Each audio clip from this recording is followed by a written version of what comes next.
Ball fans might be a little cautiously optimistic this week following the team's second bye week of the season because of what happened in the first bye week. A strong win against Oklahoma was met by a letdown against the Arkansas Razorbacks, and now you have Kentucky coming into town after their second bye week of this season. And if you listen to what the offense continues to preach and tell us that they're getting closer each week, they're about to take the top off when it comes to the passing game. It's kind of time to see, well, where's the tangible example of where that's happening? And it might have come today earlier in practice with Jermod McCoy in coverage. I'm Paige Dower. This is the Field Pass.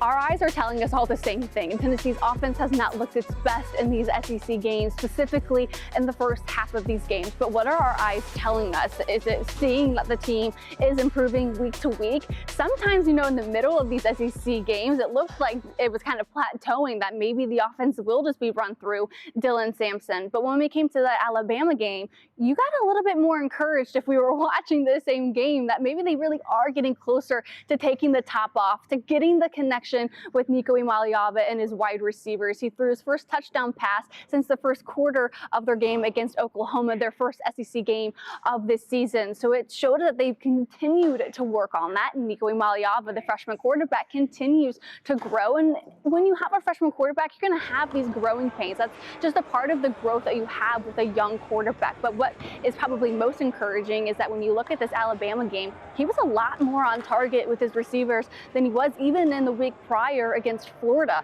4 of his incompletions were just straight up drops. So it shows you that he's on target, but just not able to kind of haul it in. One of those drops was the first pass on a slant to Brew McCoy. 2 plays later, they go back to the same play, and Brew McCoy ends up getting the reception. But they kind of get stifled with self-inflicted wounds or penalties. Dylan Sampson has his drop in the opening drive. You're taking sacks in the red zone. But where we're maybe seeing tangible examples of where they're making the progress, how have you improved in the bye week, actually might have come when Jermod McCoy was in coverage. Yeah, I think they're definitely today in practice, Nico, I threw a ball. I wanted to get a PBU on it, but he placed the ball in a place where I couldn't get it. And I just could see the improvement from them as a whole. Yeah, so Jermod McCoy, he is not one for many words, but you could kind of see in his initial reaction, just the smile and slight shake of his head lets you know that, all right, Nico is still making his job, Jermod McCoy's job, difficult. And it's not just, an easy PBU or interception that McCoy is going up and grabbing in every practice. So if you can have success or make it difficult for a guy in a corner like Jermod McCoy, you're placing the ball right where it needs to be. And if we do keep it on the defensive perspective for just another moment longer, Jackson Moy, he's like, well, I love Nico Iamaleava. He's such a dog. He's so close to kind of being able, like we said, to take the top off. And he says the sky's the limit, but it's only a matter of time before we see it.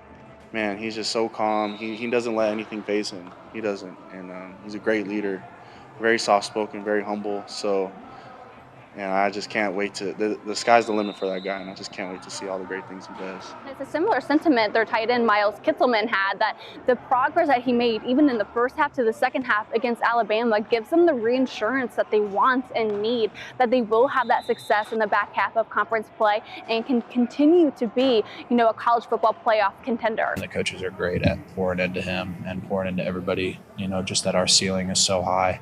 And we haven't even touched it yet. And so just going into this week, trying to keep that second half momentum that we had versus Alabama and just keep it rolling. Where they'll have this challenge when they get ready for Kentucky is that, again, like I mentioned earlier, it's a pretty decent pass defensive team. They're 19th in the FBS, but they are still giving up about a first down per completion, 13 and some odd yards. So it kind of gives you that little bit of that laxed window where Nico could possibly thread it in those tight windows, get to those explosive plays that we want and need to see to give us the encouragement that they will continue to be this playoff caliber team.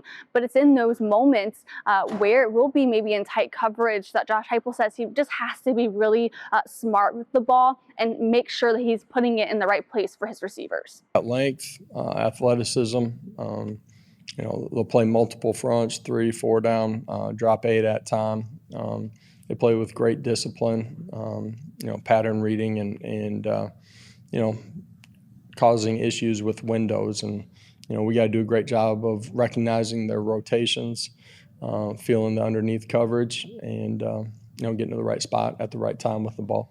And as much as the responsibility is on the quarterback here in this scenario, of course, that's Nico Iamaleava. When I asked their wide receivers coach, Kelsey Pope, I'm like, what would you consider to be the disconnect between Nico and the receivers? Is it just they're a little bit off on timing? Are they running the wrong routes? Is there a little bit of miscommunication on where they need to go? And Kelsey Pope was like, well, it's not on us to put the blame on somebody else. We're always going to take accountability where we can. And he's like, I also played wide receiver. So in that position, it is about making plays. It doesn't matter if the ball's thrown down to your ankles or kind of like right in the breadbasket. We have to go out there and make plays and be accountable for ourselves. Like, I got to be available and I got to be ready to make a play whenever that time comes. Like, that's ultimately why we play wide out, is you got to be a playmaker.